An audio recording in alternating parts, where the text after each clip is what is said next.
السلام عليكم ورحمة الله وبركاته. ازيكم يا احلى متابعين؟ النهاردة هنعمل ايه؟ هنعمل مكرونة بشاميل تنفع لجميع المناسبات، جميلة جدا وبطريقة سهلة ومتاخدش مننا وقت، وهنعمل البشاميل على البارد.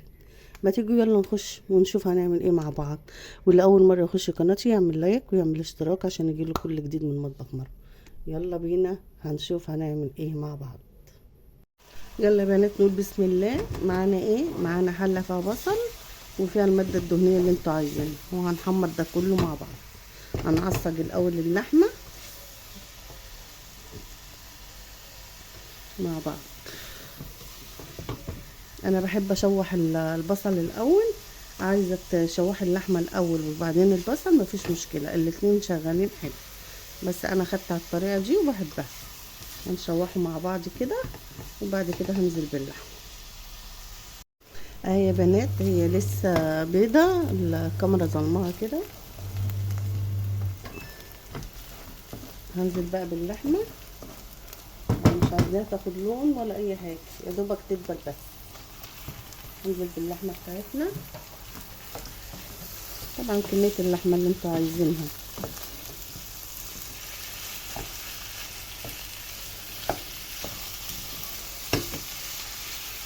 ومعايا تاني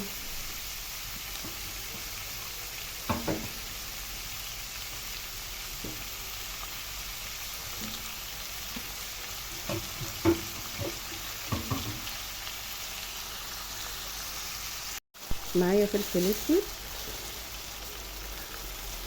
بحب الفلفل الاسود في اللحمه كده، بيديها ريحه وطعم حلو.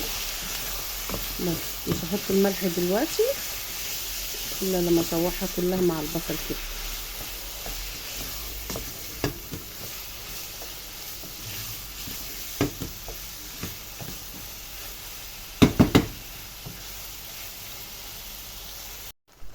بعد ما شوحنا اللحمه اهي، هنعمل ايه تاني؟ هننزل بالطماطم. انا بحب اعمل المكرونه البشاميل اللحمه بتاعتها بالطماطم، ولو عندك معلقه صلصه حطي، بس احلى حاجه الطماطم بتخليها مسكره وحلوه قوي. وهندوب ده كله مع بعض.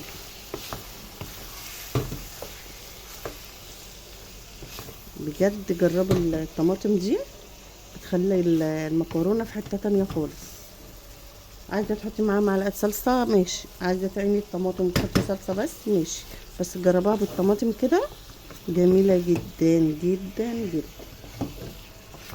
بجد من ساعه ما بقيت احط عليها الطماطم، هما في ناس يقولوا لك البشاميل ما بتحطش عليه طماطم، عايزه تحطي لحمه كده بس جربي بالطماطم، بتدي لها طعم، بتوديها في حته تانية خالص. بس واشوح ده كله مع بعض واحط لها الملح عشان القطه تدبل معانا، وشويه فلفل اسود تاني بحب الفلفل الاسود. وعندي خلطه عاملاها جميله جدا اهي، تخلي الاكل طعمه وريحته خطيره. بس كده. وعندك 7 بهارات حط. خلاص نسيبها بقى تتسبك مع بعض. ودي بدل ما تحطي شويه ميه للقوطه تستوي فيها، اللحمه تستوي فيها، لا القوطه هتستوي، اللحمه تستوي مع الطماطم. يا بنات معانا المكرونه، ما هي بتغلي اهي المكرونه، هنحط لها ملح. انا بحب احط المكرونه ملح، ولا زيت ولا اي حاجه. الزيت بيخلي المكرونه تتزفلت كده ولو تعملها بتقليه ولا هتعملها بالبشاميل ما بتشربش البشاميل. طبعا هتعملي المكرونه على قد العزال او الاكله بتاعتكم اللي انتوا عايزينها.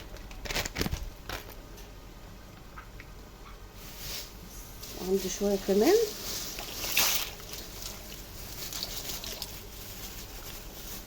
بس كده.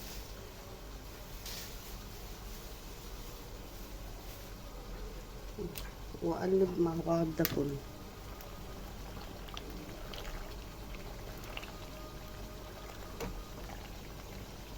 المكرونه بتاعتنا ما بتاخدش وقت وخلصت على طول. بس هسيبها بقى تستوي مع بعض. المكرونه التكه ما بتتغطاش، اوعي تغطي المكرونه وهي بتتسلق.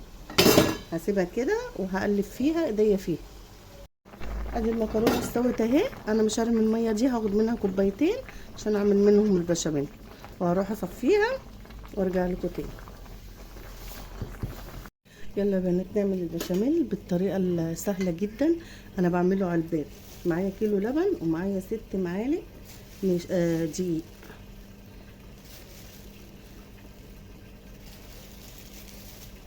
دي 4 5.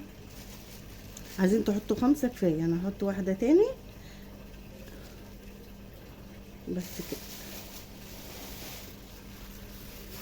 ونقلب ده كله مع بعض على البارد.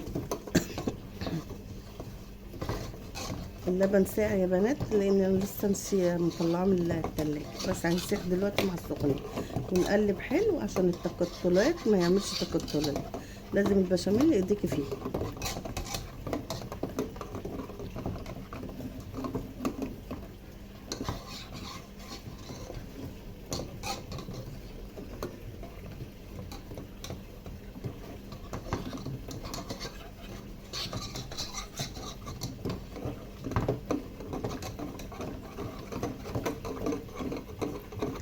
بصوا يا بنات البشاميل اللي عمل ازاي وبقى كريم ازاي.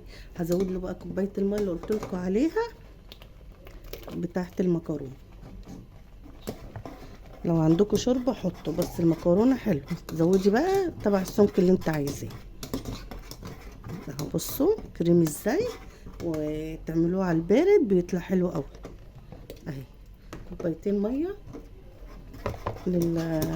بتوع المكرونه بس كده. بصوا خلي قوامه حلو قوي. هنعمل ايه تاني؟ هنحط الملح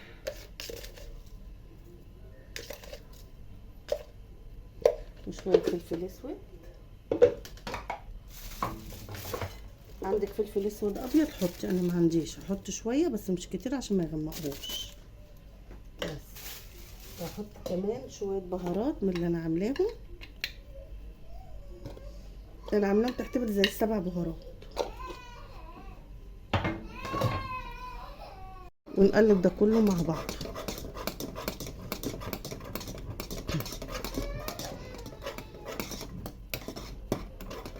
عندي ايه تاني؟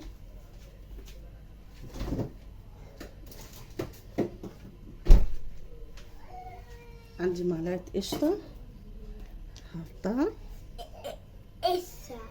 قشطه بس.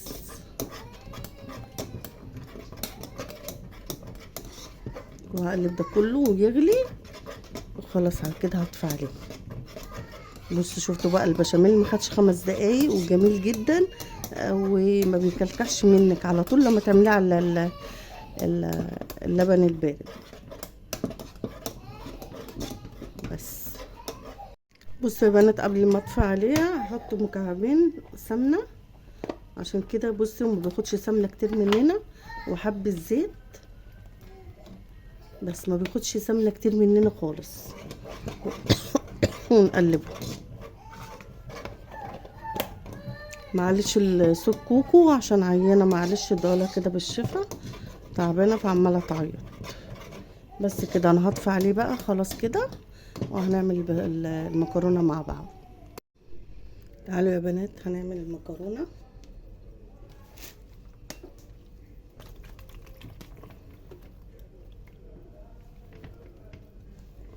اهي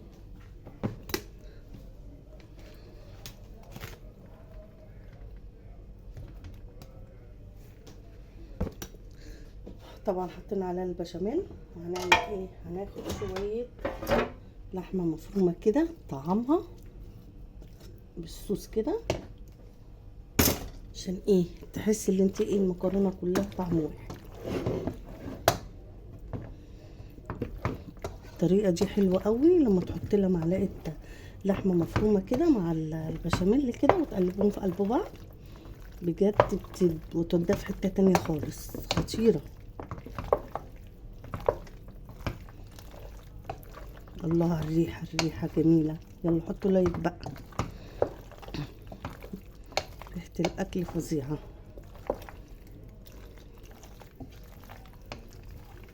بس كده. طبعا ايه، معايا صينية حاطة فيها بشاميل، وهن ايه نحط نص الكمية بتاعتنا المكرونة، نفردها في الصينية كده.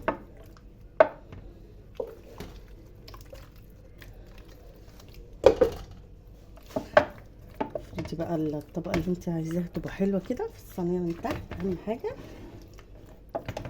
بس كده.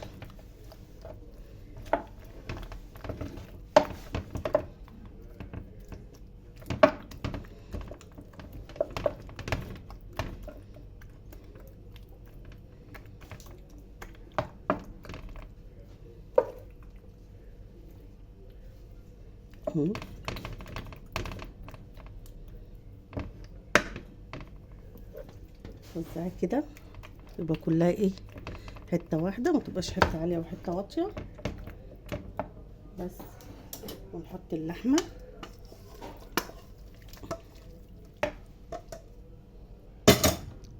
ادي وزعنا اللحمه اهي، وزعها كلها كده.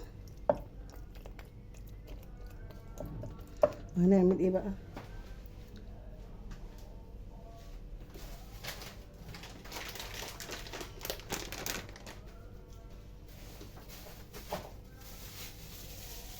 عندي مكرونه، عندي جبنه، اللي انت عندك بقى هتشيل. عندي خليط.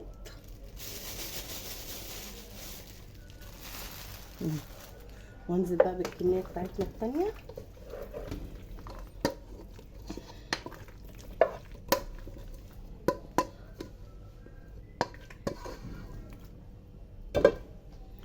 وافردها برضو.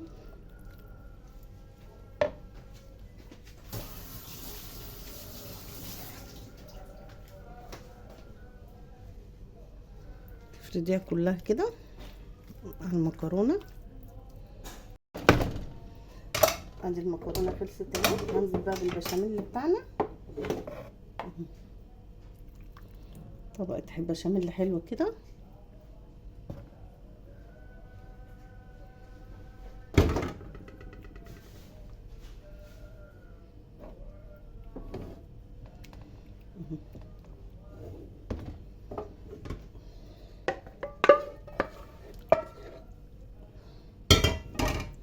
بس هي اللي بيحبوها بشاميل كتير، وانا عامله بشاميل كتير. بس كده. واحط برضو شويه جبنه.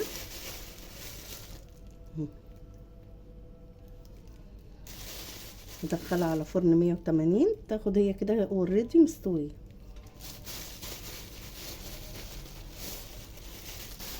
بس خلصت المكرونه بتاعتنا كده.